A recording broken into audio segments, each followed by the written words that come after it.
Olá pessoal, tudo bem? Hoje eu venho aqui para falar com vocês um assunto que está sendo muito discutido nas redes sociais, que é a lesão por pressão relacionada a dispositivo médico, só que com os profissionais de saúde.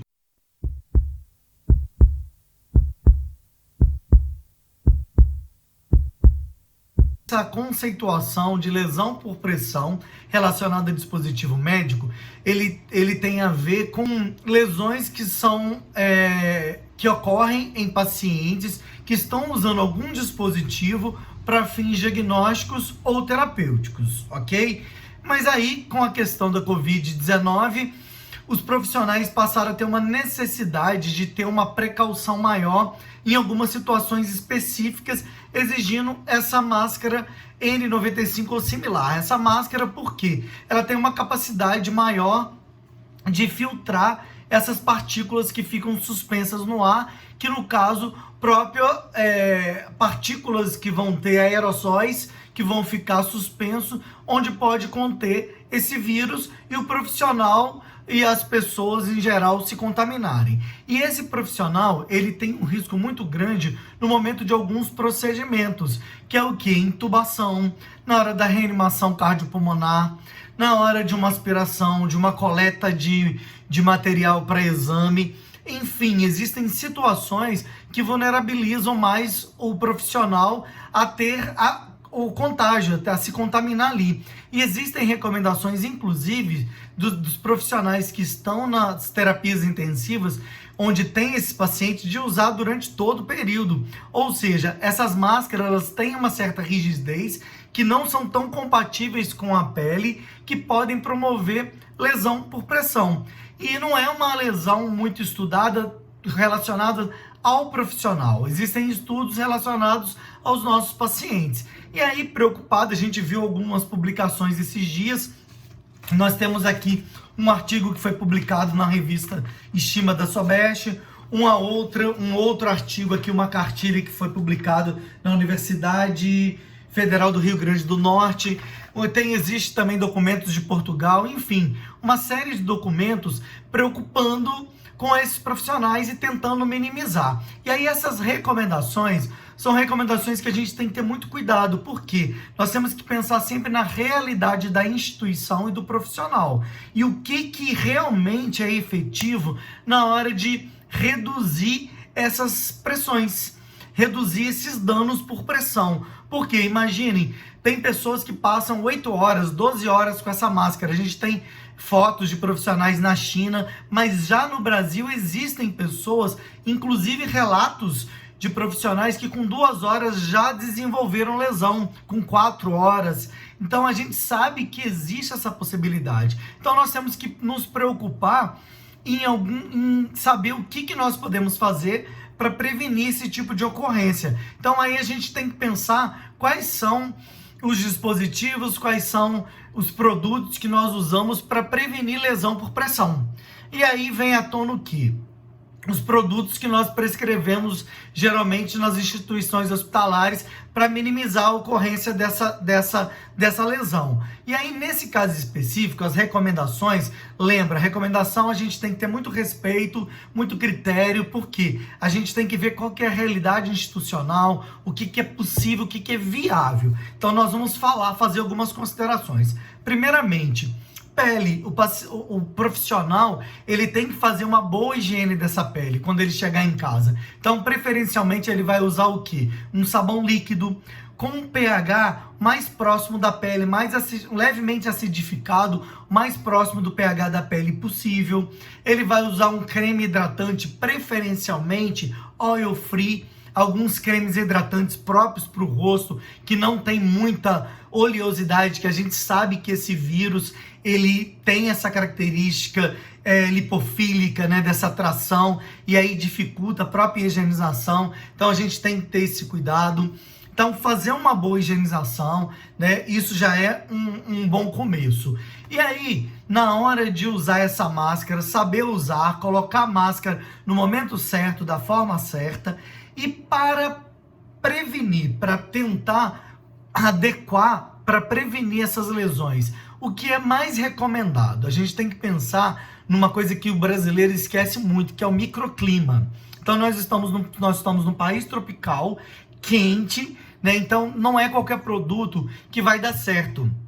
Então a gente tem que pensar que eu preciso de uma superfície, de uma cobertura que controle a umidade da pele, que controle esse microclima. E a gente sabe que o que faria isso melhor seriam as espumas de silicone finas, né? Então elas não podem ser muito grossas, com muito camadas, porque se eu quero me proteger, eu tenho que ter uma boa adequação, uma boa vedação. Essa máscara N95 ela tem que vedar adequadamente na minha face. Então não adianta pensar em espumas de múltiplas camadas que sejam grossas, tem que ser o mais fino possível. Existem algumas empresas que produzem espumas com essa característica. Esse estou falando do ideal, né? Esse seria o ideal, porque eu tenho que pensar no microclima. Poxa, mas eu não tenho. Aí a gente vem com as outras recomendações. Existe possibilidade de usar filme transparente, existe possibilidade de usar também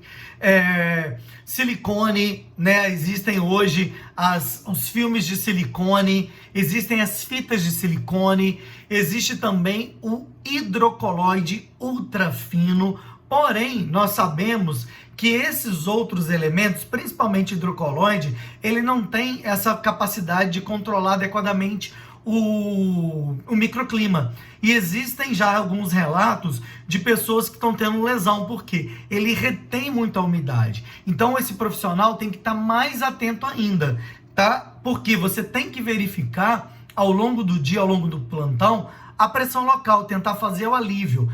Preferencialmente, existe um estudo que fala 4 horas. Eu recomendaria fazer menos. Se você for ficar o dia inteiro com essa máscara, se você puder fazer a cada 2 horas, melhor ainda. Fazer o alívio, aliviar tirar a máscara no local apropriado, adequado, para você não se expor a risco, mas preferencialmente antes de 4 horas, porque a gente já tem relatos de pessoas com lesões antes desse período, tá bom? Então, uma coisa, verificar, fazer o alívio da pressão, primeiro. Segundo, verificar o local, se não tá tendo nenhuma lesão, observar a pele. E quando você finaliza o seu plantão ao retirar, ver como que tá aquela área, se não tem nenhuma lesão, porque você jamais vai poder reaplicar aquela máscara sem que você trate, sem que você prepare a sua pele para poder receber novamente aquele dispositivo. E dependendo da lesão, né, se você teve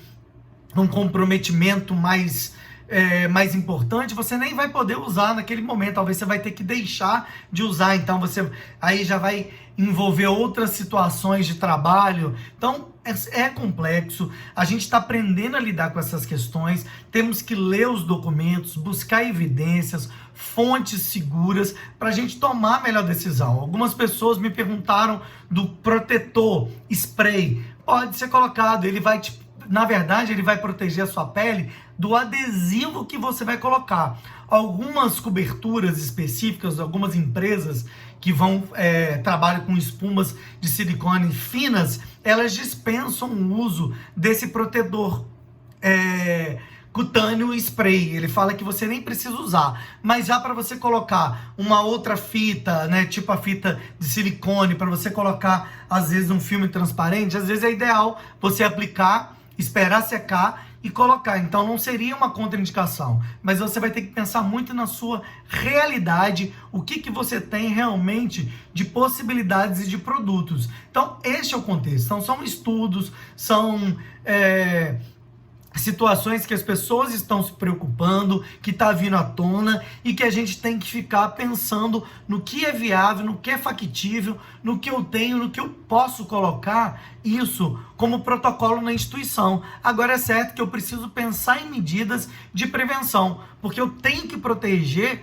o profissional que está na linha de frente. E geralmente é aquele que está ali o tempo inteiro ao lado desse paciente, plantão de 12 horas. Se for principalmente num ambiente onde eu tenho, né, um CTI, uma ala que seja com pessoas positivas para Covid-19, obviamente essas pessoas vão prestar assistência com essa máscara N95 ou similar. Então eu preciso que essas pessoas usem o tempo inteiro. Então, nessas pessoas, eu vou ter que pensar nesse protocolo, tá bom? Então, eu espero que eu tenha sido claro. Então, existem esses documentos, você pode fazer busca na internet e vai achar, e tente adequar o mais possível da sua realidade. O ideal seria realmente as espumas com silicone finas, porque elas controlam o microclima.